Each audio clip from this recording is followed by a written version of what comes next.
Assalamualaikum warahmatullahi wabarakatuh. Nama saya Zafir Azkar Ramadona dari kelas PMI 7C.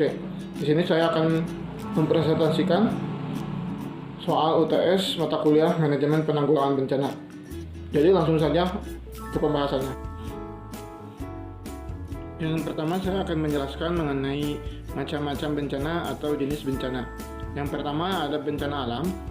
Bencana ini diakibatkan oleh peristiwa yang disebabkan oleh alam, antara lain berupa gempa bumi, tsunami, gunung meletus, banjir, kekeringan, angin topan, dan tanah longsor. Yang kedua yaitu ada bencana non-alam. Bencana yang diakibatkan oleh peristiwa non-alam yang antara lain berupa gagalnya teknologi, gagalnya modernisasi, epidemi, dan wabah penyakit. Dan selanjutnya yaitu ada bencana sosial.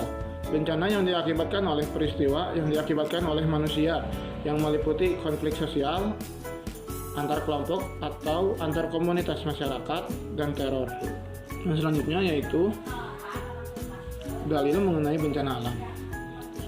Dalam surat Al-Hadid ayat 22 yang artinya, tiada suatu bencana pun yang menimpa di bumi dan tidak pula pada dirimu sendiri, melainkan telah dituliskan dalam kitab Lauhul Mahfuz sebelum kami menciptakannya. Sesungguhnya demikian itu adalah mudah bagi Allah. Surat Al-Hadid ayat 22. Dalam tafsir Al-Wajiz, Syekh Prof. Dr. Wahab Al-Juhaili, pakar fikih dan tafsir negeri syariah, beliau menafsirkan, Allah menjelaskan bahwa musibah yang menimpa hamba di bumi dari kekeringan dan gempa bumi telah didahului oleh takdir dan kuasanya, dan telah tertulis di Lauhul Mahfuz sebelum diciptakan seluruh makhluk ke dunia. Yang selanjutnya itu ada urgensi mitigasi bencana.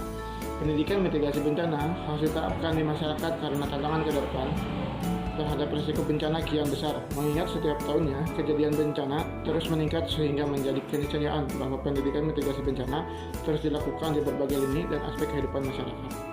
Bencana mungkin sebagai ujian bagi manusia untuk meningkatkan derajat keimanannya. Karena bencana tidak memandang umur, status sosial, jenis kelamin, dan derajat keimanan.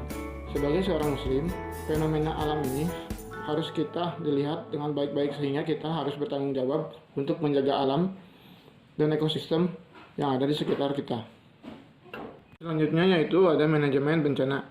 Manajemen bencana adalah serangkaian kegiatan yang didesain untuk mengendalikan situasi bencana dan darurat, untuk mempersiapkan keadaan darurat entah kapan dan di mana. Jadi kita harus mempersiapkan menghadapi bencana itu. Yang selanjutnya yaitu tujuan manajemen bencana. Manajemen bencana mengurangi atau mencegah kerugian karena bencana. Yang kedua, menjadi terlaksana bantuan yang segera dan cepat untuk memadai terhadap korban bencana. Yang ketiga, mencapai pemulihan yang cepat dan efektif. Sekian dan terima kasih.